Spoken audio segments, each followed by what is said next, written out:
Ovo novi korektor koji sam uzela isto u Španiji, u pitanju je Lady Gaga Haus Labs korektor. 10 je nijansa. Prvi susret. Direktno ću ga staviti. Ja generalno volim jako malo korektora da koristim, zato što sam primetila da količina korektora se uvek lakše, bolje blenda i bolje onako nekako izgleda na licu. Nijansu sam potrefila.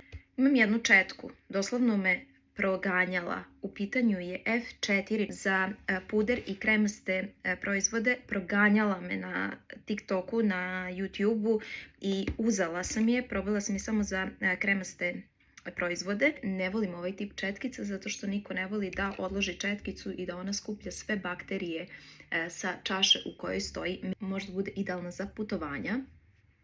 A kad je ovako dobra, ne znam šta bih vam rekla.